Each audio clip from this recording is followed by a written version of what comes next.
Beleza, pessoal? Meu nome é Tiago Carvalho, bem-vindo ao seu canal Me Ajuda Medicina. E na aula de hoje vamos estudar sobre sangramento uterino anormal, conhecido também como SUA.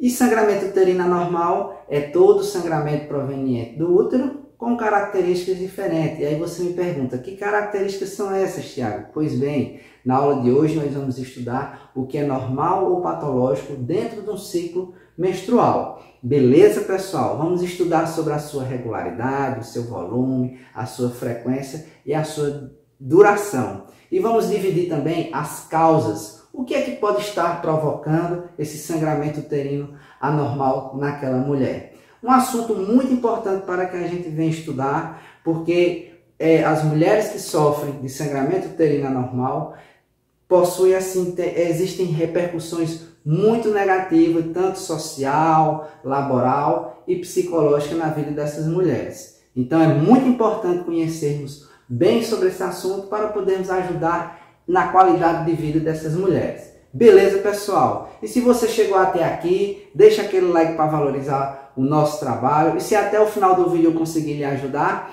deixa um comentário. Agora eu entendi. E em caso de dúvida, me procura no Instagram do canal Me Ajuda Medicina Oficial. Beleza, pessoal? Vamos para a aula! Bom, pessoal, vamos iniciar a nossa aula falando sobre sangramento uterino anormal, conhecido como SUA, e a referência bibliográfica utilizada para a nossa aula foi o Tratado de Ginecologia da Febrasgo. Pronto. Iniciando o conceito sobre sangramento uterino anormal, ele é todo sangramento proveniente do útero com características diferentes. E que características são essas, Tiago? Nós temos que avaliar a regularidade desse fluxo, o volume, a frequência e a duração. Claro que nós devemos, nesse momento, excluir, as mulheres grávidas, porque um sangramento uterino na mulher grávida nós temos outras implicações que são melhor avaliadas pela obstetrícia. Então, o sangramento uterino anormal, ele consiste em uma queixa frequente nos consultórios e, por vezes, nas emergências, quando a mulher apresenta quadros agudos e intensos desse sangramento uterino. E por que estudar sangramento uterino anormal? Então, esse sangramento uterino, pessoal, ele traz repercussões muito negativas na vida dessa mulher. Começando pela anemia, pelo absenteísmo. É uma mulher que, porventura, ela pode vir faltar com mais frequência no seu local de trabalho, Principalmente se ela apresentar quadros agudos e intensos, porque ela deve recorrer ao hospital. Ela tem dor, dismenorreia, ela vai apresentar limitações de suas atividades, influencia de forma bastante negativa nos seus aspectos sociais, porque é uma mulher que ela não tem tanto prazer de estar saindo de casa, de frequentar uma praia, de ir num clube, porque ela não sabe quando aquela menstruação dela pode vir ou o seu volume, e isso aí vai repercutir muito negativamente, referente também aos seus aspectos psicológicos. Então é importante que a gente venha ter um conhecimento a respeito desse assunto, para que a gente venha ajudar essas mulheres da melhor forma possível, melhorando a qualidade de vida dessas mulheres.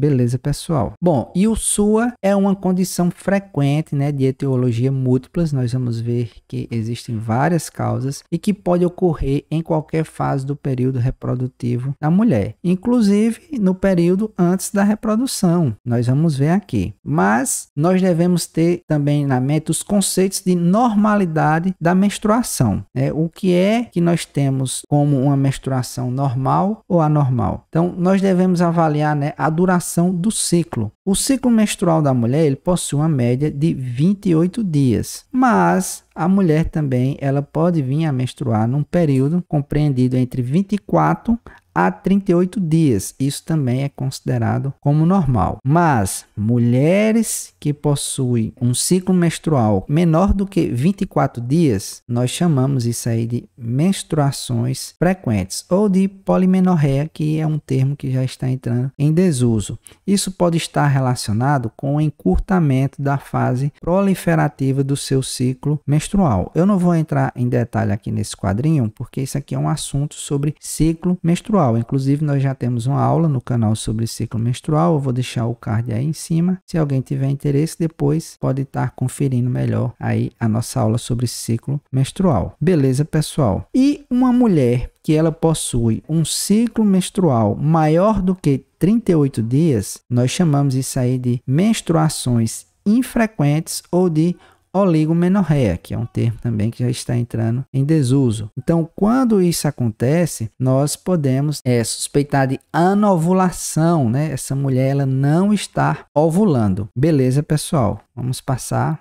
Bom, e a duração do fluxo vai se referir ao tempo e ao volume desse sangramento. Em relação ao tempo, né, o que é considerado normal é que a mulher ela passe de 4,5 a 8 dias sangrando. Isso aqui é o normal. Mas se ela possuir um fluxo com um tempo maior do que 8 dias, isso aí nós chamamos de fluxo prolongado ou de hipermenorreia. E se esse fluxo for com um tempo menor do que 4 dias, nós iremos chamar de fluxo curto ou de hipomenorreia. Beleza, pessoal? Referente ao volume de sangramento, o que é considerado normal é um volume que vai de 5 a 80 ml. Mas quando a mulher possui um volume de sangramento maior do que 80 ml, isso é chamado de fluxo intenso. E quando esse volume de sangramento é menor do que 5 ml, nós chamamos de fluxo leve. Uma das causas de fluxo leve é a utilização de anticoncepcional. Essa questão do volume, pessoal, ela pode ser determinada mais ou menos pelo número de absorvente que a mulher ela usa no seu período de sangramento. Beleza? Bom, pessoal, e uma das coisas que nós devemos caracterizar no momento que atendemos aquela mulher que se queixa de sangramento uterino anormal é referente à sua idade, pois a idade influencia diretamente na nossa hipótese diagnóstica. Nós vamos citar aqui alguns exemplos, né, mas assim, de suspeita do que pode estar acontecendo, mas que isso não é definitivo, são apenas deduções. Vamos começar aqui, né, com a mulher na sua fase de infância, ou seja, a mulher ainda ela não iniciou a sua vida reprodutiva, ela ainda não está menstruando, beleza? Então, na infância, aquela mulher, criança que chega com algum sangramento anormal, o que nós podemos suspeitar? Devemos, né, suspeitar de corpo estranho, abuso sexual, vulvovaginite e neoplasia, que é menos comum. Referente à idade, né, da adolescência, quando tem início ali a sua fase reprodutiva, quando nós temos a menarca, que é a primeira menstruação, nos primeiros 2 anos após a menarca, é comum que essa mulher ela tenha ciclos menstruais irregulares, porque ainda não existe uma maturidade do eixo hipotálamo-hipófise, que é de onde saem os hormônios FSH e LH,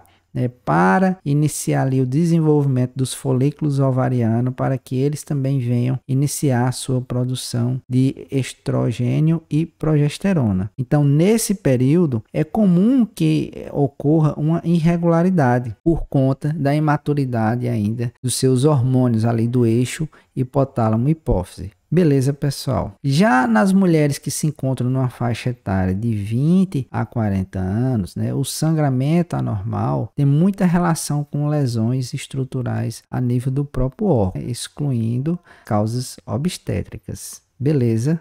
Bom, em relação às mulheres, né, com mais de 40 anos, elas também vão apresentar irregularidades mais decorrentes de flutuações da questão hormonal, pois ela já está entrando num período aí de pré-menopausa, então os hormônios também começam a ser produzidos de forma deficiente, e também nós devemos suspeitar de patologias a nível do endométrio e do miométrio.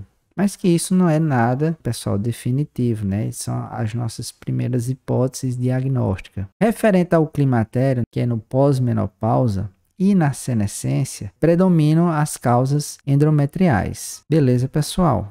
Bom, pessoal, e a Federação Internacional de Ginecologia e Obstetrícia, a FIGO, ela formulou um quadro para que a gente venha visualizar, né, tornando de forma mais didática a nossa investigação em relação às possíveis causas desse sangramento uterino anormal. Beleza, pessoal? Então, a FIGO, ela formulou esse acrônimo que é denominado aqui de Palm-Cohen, que é uma padronização internacional, onde foram divididas, né, as causas de sangramento uterino anormal estruturais e as causas de sangramento não estruturais. Então, nas causas estruturais, nós temos aqui, né, a presença de pólipo, adenomiose, leiomioma e causas malignas e hiperplásicas. Já nas causas não estruturais, nós vamos encontrar coagulopatias, causas ovulatórias, endometrial, iatrogênica e não classificada. E nós iremos ver de forma resumida um pouco sobre cada uma delas. E Palm-Cohen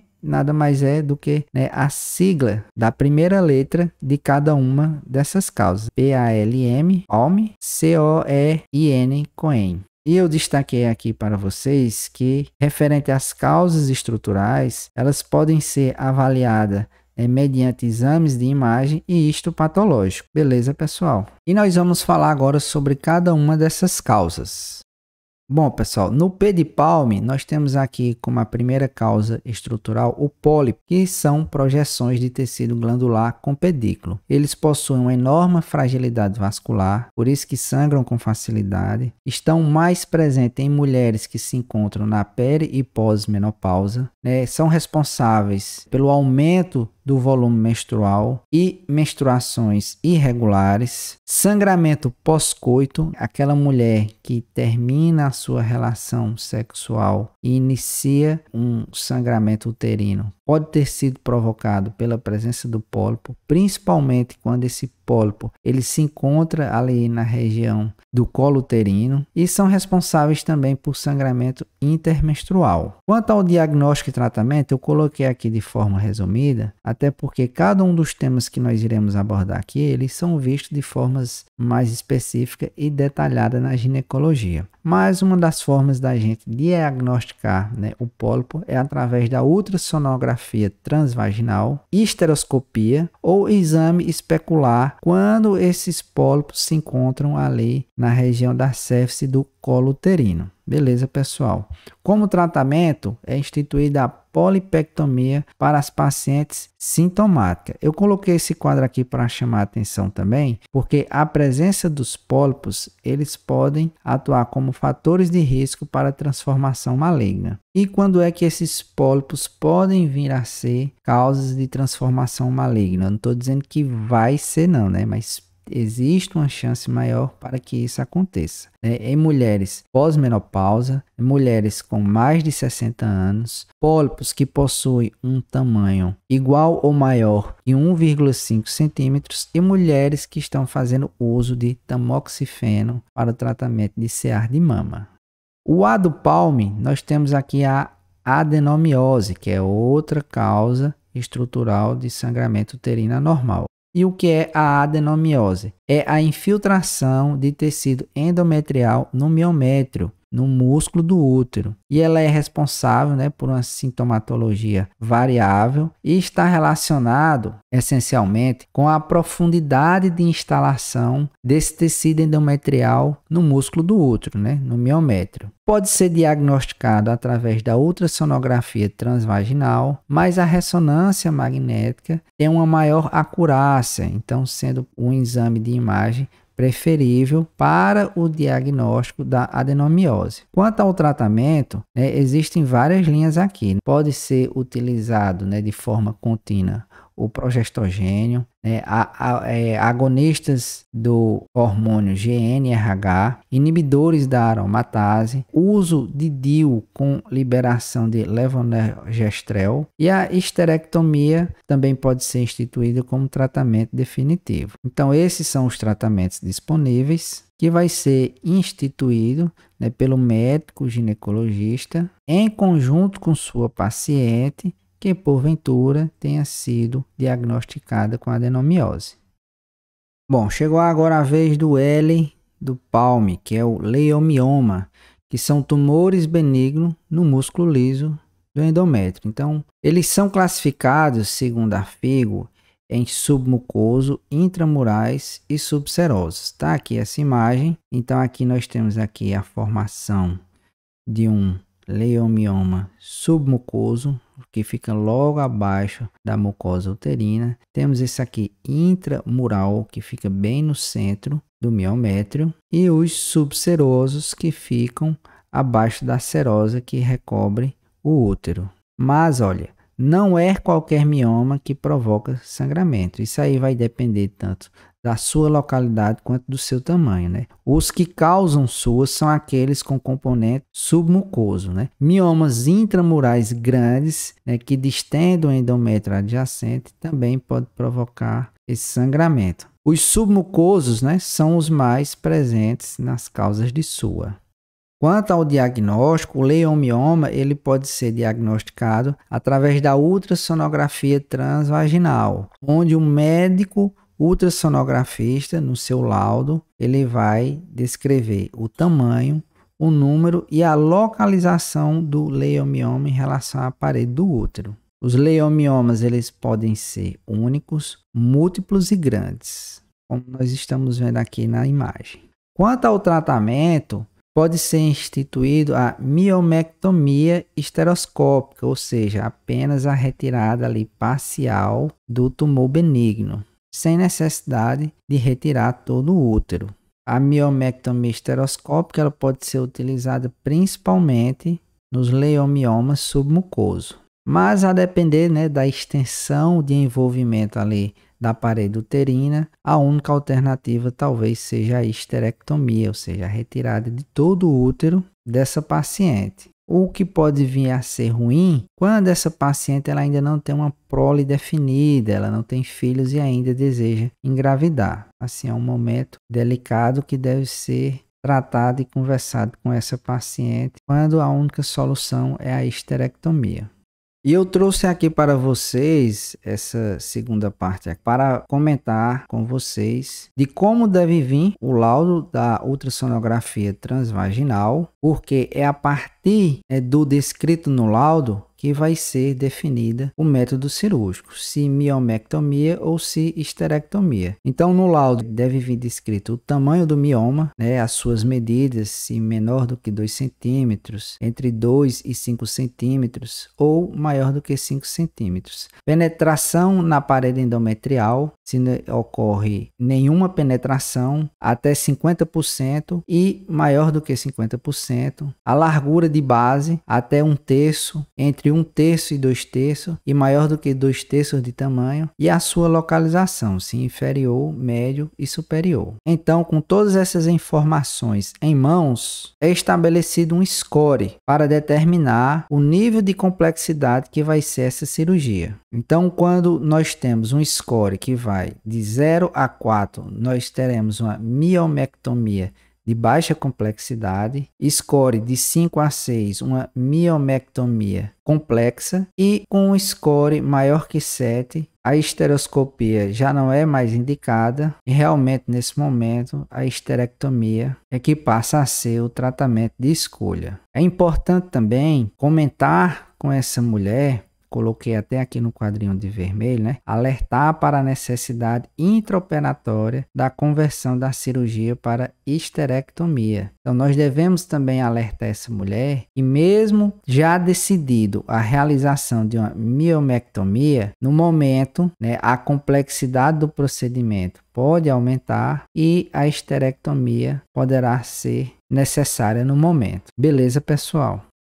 O M das causas estruturais se refere à malignidade e hiperplasia, porque câncer também pode ser uma das causas de sangramento uterino anormal. Então, em geral, deve ser suspeitado, na grande maioria das vezes, no período após a menopausa. E como fator de risco, nós temos aqui, né, a exposição prolongada aos estrogênios sem oposição de progestagênio deve ser considerada, e essas informações nós devemos coletar no momento da anamnese com nossa paciente. E entre os fatores de risco para o adenocarcinoma de endométrio, nós temos aqui a obesidade, diabetes e hipertensão.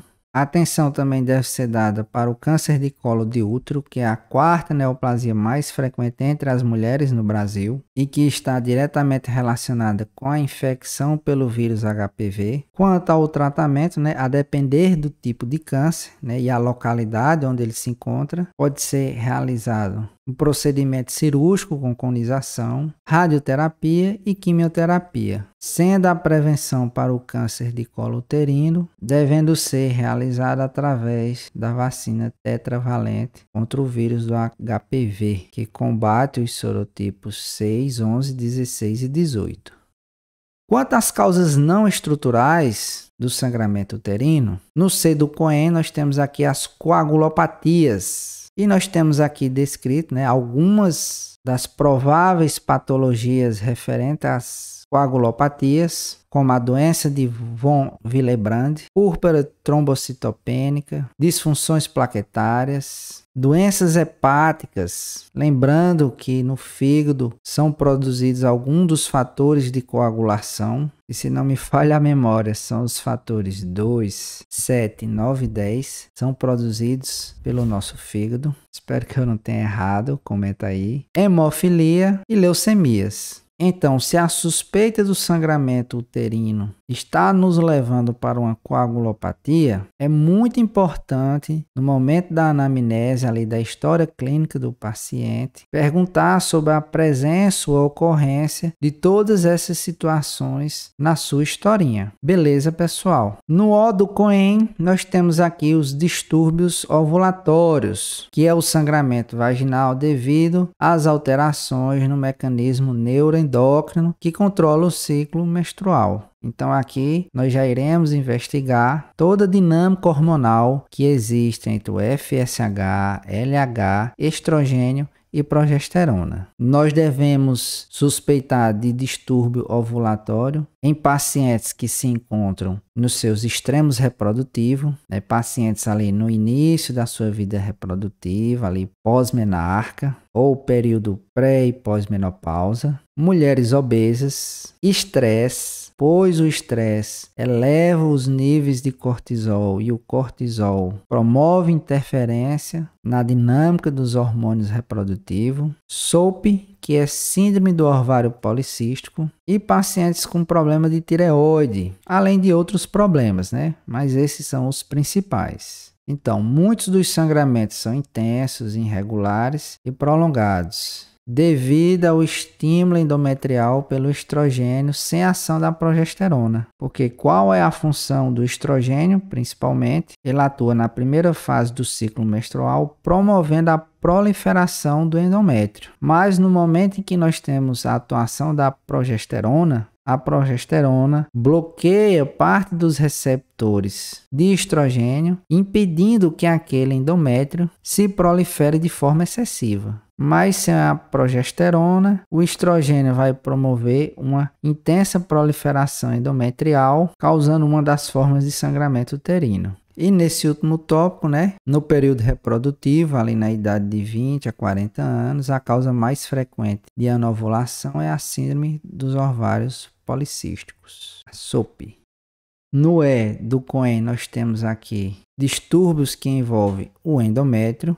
No I, nós temos as iatrogenias, que são provocadas por intervenções, que podemos citar como exemplo a instalação de sistemas intrauterinos, agentes farmacológicos utilizados pelas nossas pacientes, uso de anticoncepcionais hormonais e outros medicamentos que eu trouxe aqui como exemplo de medicações que podem interferir no ciclo menstrual. Tratamento eu trouxe aqui nesse quadrinho, talvez seja um dos mais simples, apenas retirar a causa. Por último, nós temos aqui o N, que são causas não classificadas, que são as malformações arteriovenosas, hipertrofia miometral, alterações mullerianas, que é uma das substâncias que possui a função de inibir o FSH, estimoceles e outras.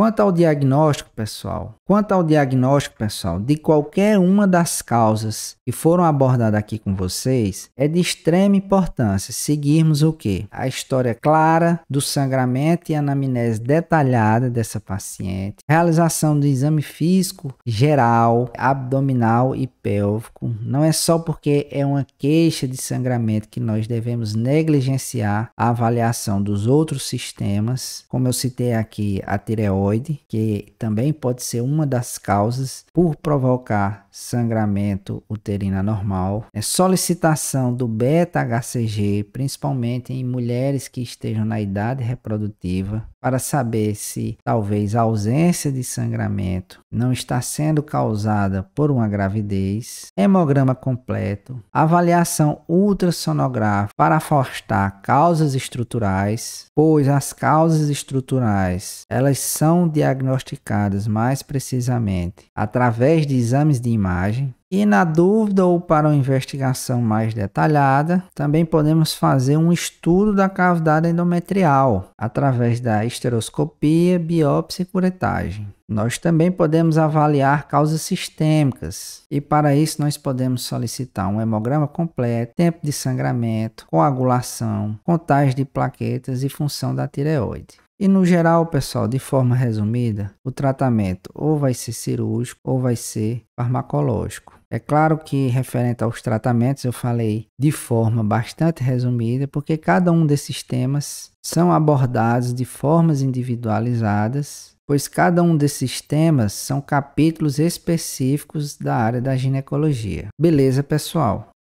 E para finalizar, eu trouxe aqui algumas informações complementares referente à epidemiologia, onde a principal causa de tempo prolongado e fluxo intenso de sangramento uterino é o leiomioma. A principal causa de tempo curto e fluxo leve é a utilização de anticoncepcional, já que o endométrio prolifera pouco por conta desse controle realizado pelos hormônios sintéticos. A principal causa de sangramento pós-menopausa é a atrofia endometrial. Mesmo assim, não devemos excluir da nossa investigação a presença de câncer de endométrio. E sinusorragia é o termo utilizado para o sangramento pós-relação sexual, onde a principal causa é a ectopia, que é uma condição normal que ocorre quando as células do epitélio simples colunar, que deveria estar na endocérvice, ele se exterioriza,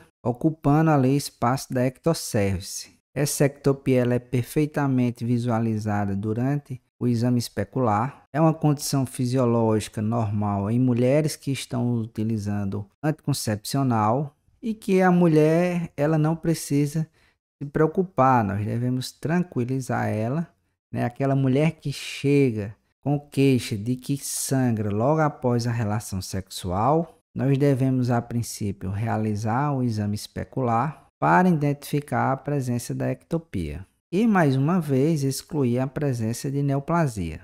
Para finalizar, vamos falar sobre ausência de menstruação. O que é a ausência de menstruação? E pode ser chamada também de amenorreia. A ausência de menstruação ela é caracterizada pela ausência de menstruação por 3 ciclos ou 6 meses. E a principal causa dessa amenorreia é a gravidez. Beleza, pessoal? Eu tô indo aí agora conversar com vocês.